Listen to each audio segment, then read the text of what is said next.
जबरदस्तीचे लग्न, सूड आणि प्रेम. तुम्हाला ही कथा आवडली म्हणून मी अजून काही दिवस ही कथा कंटिन्यू करत आहे. अर्पिताची रवानगी आणि शीतलचा धक्का. अर्पिताला पोलीस जीपमध्ये बसवून घेऊन जातात. आरव सुटकेचा निश्वास सोडतो आणि आरोहीचा हात पकडून तिला घराकडे नेऊ लागतो. चल आरोही, आता या घरात तुझं स्वागत सन्मानाने होईल, जे तुझं स्वतःचं आणि हक्काचं घर असेल. आरव प्रेमाने म्हणतो. तेवढ्यात मागून आवाज येतो. थांब आरव, माझ्या मुलीला तू कुठे घेऊन चालला आहेस? आरव आणि आरोही आश्चर्याने मागे वळून बघतात. समोर शीतल, आरोहीची आई उभी असते. आरव गोंधळून विचारतो, काय झालं मावशी, असं का बोलतायत? मी माझ्या बायकोला तिच्या हक्काच्या घरी देशमुख मेन्शनमध्ये घेऊन जातोय. शीतल हसून म्हणते. आरोही तुझी बायको नाही आहे. हे एकदाच दोघांच्या पायाखालची जमीन सरकते. काय मावशी, तुम्ही हे काय बोलताय? आरव ओरडतो. शीतल शांतपणे म्हणते. आरव, मागच्या वेळी तुझं आणि आरोहीचं लग्न सुडासाठी आणि जबरदस्तीने झालं होतं. पण आता मला माझ्या मुलीचं लग्न सर्व विधीनुसार थाटामाटात आणि सन्मानाने झालेलं बघायचं आहे. जोपर्यंत पुन्हा लग्न होत नाही तोपर्यंत ती तुझी बायको नाही. आरव हसतो आणि सुटकेचा निश्वास सोडतो. मावशी, तुम्ही तर मला घाबरवलंच होतं, पण तुमची इच्छा योग्यच आहे. मी आरोहीला पूर्ण सन्मानानेच घरी नेईन. आराधना आजी पुढे येतात आणि म्हणतात. हो आरव, आम्हीसुद्धा आमच्या नातीला मोठ्या प्रेमाने विदा करू. पण तोपर्यंत 2 दिवस आरोही भोसले वाड्यात राहील. आरव आणि आरोहीचा जीव एकमेकांपासून लांब जायला तयार नसतो, पण आजीच्या शब्दाखातर दोघेही विरहाचे दुःख पचवून वेगळे होतात. आरवच्या रॉयल फॅमिलीची एंट्री. आरवच्या लग्नासाठी त्याची अमेरिकेत राहणारी फॅमिली भारतात येते. आरवचे मामा विनायक अत्यंत विनोदी आणि मनमिळावू आहेत. मामी साधना समजूतदार आणि प्रेमळ आहेत. त्यांची मुलं युग आणि ओवी हे कॉलेजमध्ये शिकणारे आहेत. त्यांचा आरववर जीव आहे, पण त्यांच्यासोबत येते ती म्हणजे आरवची अंजली मावशी, जिचा स्वभाव अत्यंत कडक आणि श्रीमंतीचा गर्व असलेला आहे. सोबत तिची मैत्रीण श्वेता आणि तिची मुलगी समायरासुद्धा येतात. अंजली मावशीला आरवचं लग्न समायरासोबत लावायचं होतं, पण आरवने अर्पिताशी लग्न केल्यामुळे त्या नाराज होऊन गेल्या होत्या. आरोही आणि अंजली मावशींचा हाय व्होल्टेज ड्रामा. अंजली मावशी आपल्या महागड्या गाडीत भोसलेवाड्याच्या दिशेने येत असतात. रस्त्यात अचानक एक गरीब वृद्ध माणूस त्यांच्या गाडीसमोर येतो आणि घाबरून खाली पडतो. अंजली मावशी गाडी थांबवतात, पण खाली उतरून बघण्याऐवजी त्या ड्रायव्हरला ओरडतात. काय करतोयस? गाडी स्टार्ट कर आणि चल लवकर. त्या माणसाच्या डोक्यातून रक्त वाहत असतं. तेवढ्यात तिथून जाणारी आरोही हे बघते. ती धावत येते आणि अंजली मावशीच्या गाडीसमोर हात पसरून उभी राहते. थांबा, गाडी पुढे नेऊ नका, आरोही ओरडते. अंजली मावशी गाडीची काच खाली करतात आणि रागाने म्हणतात. ए मुली, कोण आहेस तू आणि माझा रस्ता अडवण्याची हिंमत कशी झाली तुझी? आरोही ठामपणे म्हणते. जशी तुमची हिंमत या काकांना उडवण्याची झाली, तशीच माझी हिंमत तुम्हाला अडवण्याची झाली. अंजली मावशींचा चेहरा रागाने लाल होतो. तू कोणाशी तोंड वर करून बोलतेस, कळतंय का तुला? ओळखत नाहीस वाटतं मला, आरोही निर्भयपणे उत्तर देते. तुम्ही कोणीही असा, मला देणं घेणं नाही. या काकांना आधी हॉस्पिटलमध्ये न्या, नाहीतर मी आत्ताच्या आत्ता पोलीस कंप्लेंट करेन. अंजली मावशी उपहासाने हसतात. तू एक 2% मुलगी माझी कंप्लेंट करणार? तुला पैसे हवे आहेत ना? हे घे, असं म्हणत त्या पैशांचं बंडल आरोहीवर फेकतात. आरोही ते पैसे उचलते आणि पुन्हा गाडीत फेकून मारते. मला तुमचे पैसे नको आहेत. तुमची चुकी आहे तर तुम्हीच यांना हॉस्पिटलमध्ये पोहोचवा. अंजली मावशींना आता वेळ वाया घालवायचा नसतो. म्हणून त्या रागात त्या माणसाला आणि आरोहीला घेऊन हॉस्पिटलमध्ये जातात आणि तिथून तरातरा घरी निघून येतात.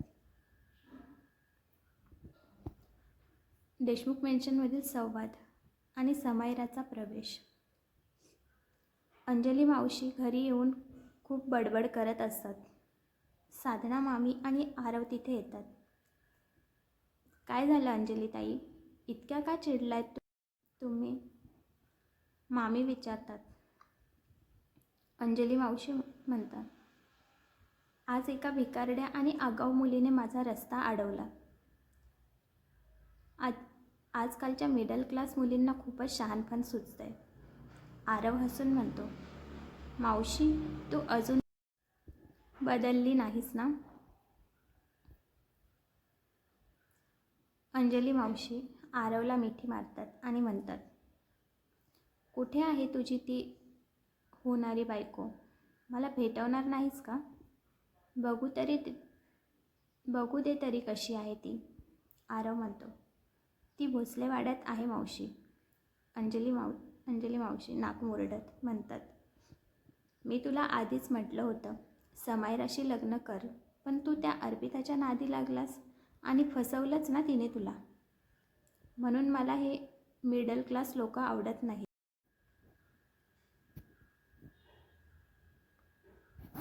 तेवढ्यात समायरा आणि तिची आई श्वेता तिथे येतात. समायरा सुंदर आणि स्टायलिश आहे. ती आरवची बालपणीची मैत्रीण आहे. समायरा म्हणते, मावशी प्लीज आता गप्पा बसा. आरव ही चांगली मुलगी आहे म्हणूनच आरव तिच्याशी लग्न करतोय ना. आरव समायराकडे बघून हसतो आणि म्हणतो, थँक्यू समायरा. तू एकमेव अशी व्यक्ती आहेस जी मला माझ्यापेक्षा जास्त समजून घेतेस. समायरा आरवला म्हणते, आरव बेस्ट फ्रेंड बोलतोयस ना आणि पुन्हा थँक्यू पण म्हणतोस.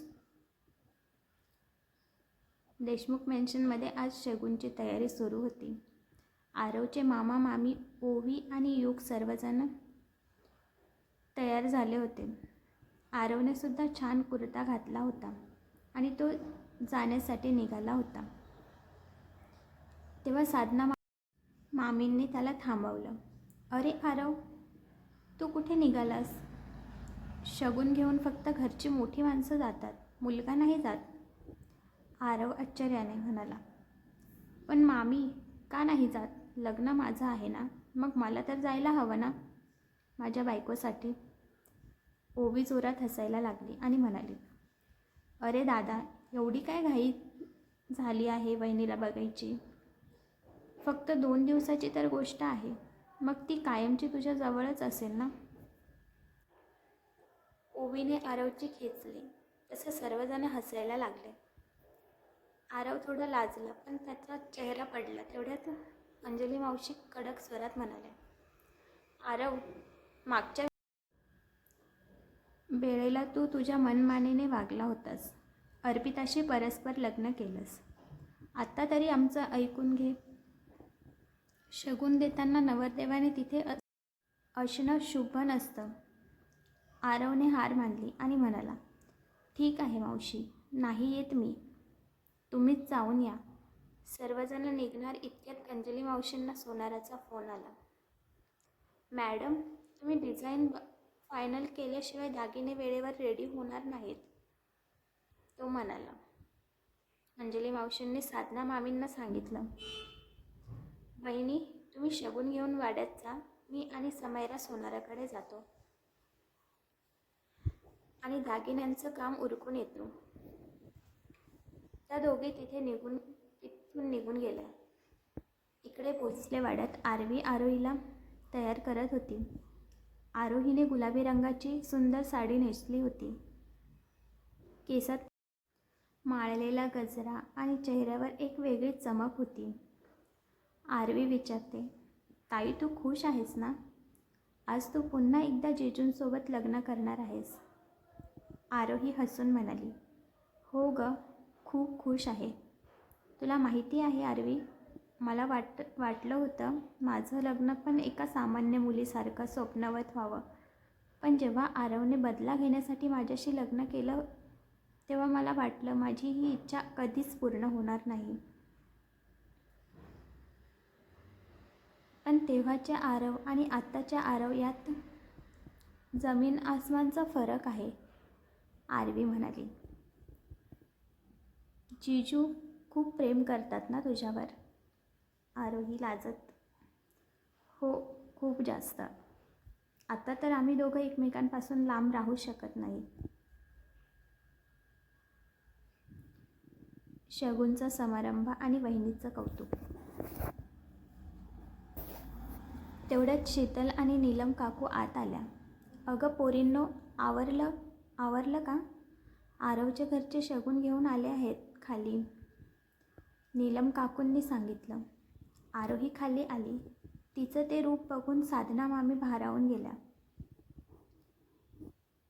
त्या पुढे आल्या आणि आरोहीचा चेहरा हातात घेत म्हणाल्या, वाव, किती गोड आहे माझी सून. आरवने मला सर्व सांगितले आरोही.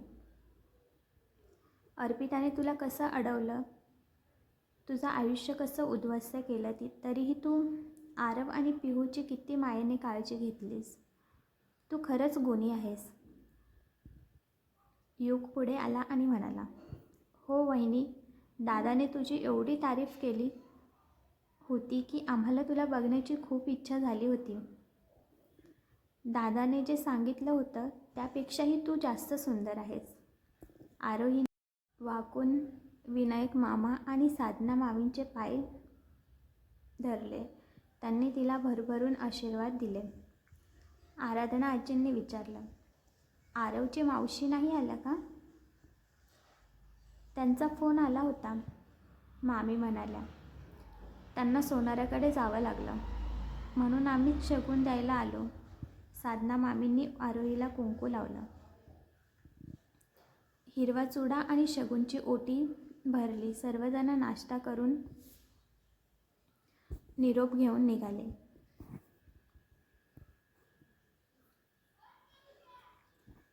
आरवचा विरह आणि पिहूची माया. घरी आल्यावर ओवी आरवजवळ गेली आणि पुन्हा त्याची खेचायला लागली. दादा, आज वहिनी खूपच सुंदर दिसत होती. म्हणूनच दादा जो आधी मुलींपासून लांब पळायचा तो आज आपल्या बायकोसाठी इतका व्याकुळ झालाय. आरवने रागाने ओवीचा कान पिळला. ओवी, तू जरा जास्तच शैतान झाली आहेस हां, ओवी ओरडली. दादा सोड ना, दुखतंय. आता नाही बोलणार तुला काही. सर्वजण हे बघून हसायला लागले.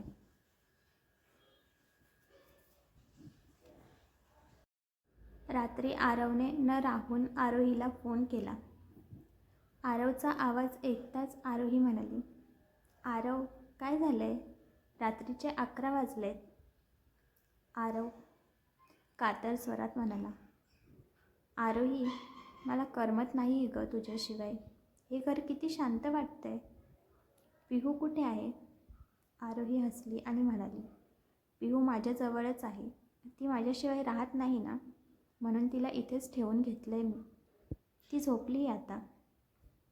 आरव म्हणाला, नशीब पिहूचं, ती तुझ्याजवळ तरी आहे. मला तर इथे एक एक क्षण वर्षासारखा वाटतं.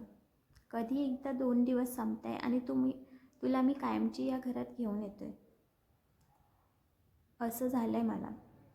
आरोहीने त्याला शांत केलं. फक्त एकच दिवस अजून आरव, मग आपण नेहमी सोबतच असू. दोघांचं फोनवरचं हे रोमॅन्टिक बोलणं बराच वेळ सुरू होतं. जणू काही ते पहिल्यांदाच प्रेमात पडले होते.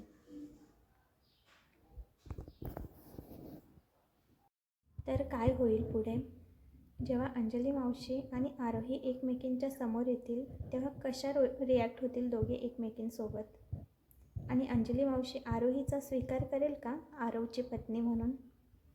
ते बघण्यासाठी पुढे कंटिन्यू. मित्र आणि मैत्रिणींनो, मी अजून एक नवीन कथा चालू करत आहे. त्या कथेचा हा छोटासा प्रोमो आहे. तुम्हाला जर हा प्रोमो आवडला असेल तर मला नक्की सांगा, कारण उद्यापासून ही कथा पण मी तुमच्यासाठी घेऊन येत आहे. आणि आरोहीच्या कथेला जसा प्रतिसाद दिला तसा या कथेला पण द्याल अशी मी आशा करते. नंदिनी साधी मध्यमवर्गीय घरातली शोषिक पण स्वाभिमानी मुलगी. आदित्य श्रीमंत घराण्याचा वारस. आदित्यची आई अनुराधा, सासूबाई नॉर्मल सासू असते तशा. वातावरणात आनंद कमी आणि तणाव जास्त आहे. नंदिनी वधूच्या वेशात डोक्यावर पदर घेऊन बेडवर बसली आहे. ती घाबरलेली आहे. तिचे डोळे पाणावलेले आहेत. नंदिनी मनात, लग्नाचं स्वप्न प्रत्येक मुलगी पाहते, पण असं जिथे समोरच्याच्या डोळ्यात माझ्यासाठी प्रेम नाही तर फक्त तिरस्कार आहे. आज या घराची सून तर झाले, पण माझ्या नवऱ्याच्या मनात मला स्थान आणि मान कधी मिळेल का?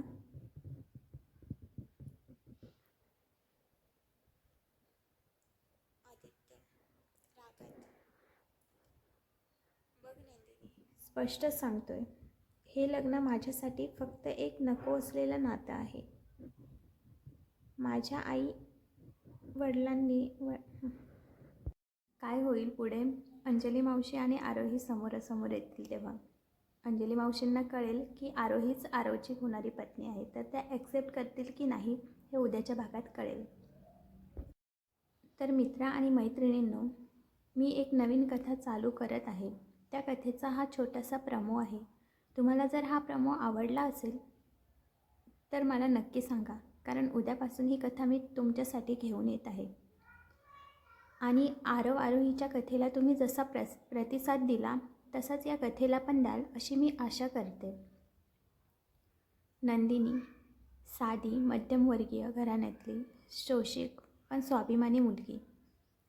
आदित्य श्रीमंत घराण्याचा वारस. आदित्यची आई अनुराधा, सासूबाई नॉर्मल सासू असते तशा. वातावरणात आनंद कमी आणि तणाव जास्त आहे. नंदिनी वधूच्या वेशात डोक्यावर पदर घेऊन बेडवर बसली आहे. ती घाबरलेली आहे. तिचे डोळे पाणावलेले आहेत. नंदिनी मनात, लग्नाचं स्वप्न प्रत्येक मुलगी पाहते, पण असं जिथे समोरच्याच्या डोळ्यात माझ्यासाठी प्रेम नाही तर फक्त तिरस्कार आहे. आज या घराची सून तर झाले, पण माझ्या नवऱ्याच्या मनात मला स्थान आणि मान कधी मिळेल का? आदित्य रागात, बघ नंदिनी, स्पष्टच सांगतोय, हे लग्न माझ्यासाठी फक्त एक नको असलेलं नातं आहे. माझ्या आईवडिलांना आणि मला फसवून तू हे लग्न केलं आहेस. मला प्राचीसोबत लग्न करायचं होतं, पण तिच्या जागेवर तू का येऊन बसलीस मंडपात? माझ्या वडिलांनी जरी तुला स्वीकारले असेल सून म्हणून, पण मी तुला या घरात आणलं आहे फक्त बदनामी होऊ नये म्हणून. पण माझ्या आयुष्यात तुझी जागा फक्त एका नकोशा पाहुण्यासारखी असेल. माझ्याकडून प्रेमाची अपेक्षा कधीच करू नकोस. नंदिनी हळू आवाजात, पण माझा काय गुन्हा आहे? मी तर फक्त. आदित्य मध्येच तोडत, तुझा गुन्हा हाच आहे की तू माझ्या नशिबात आलीस.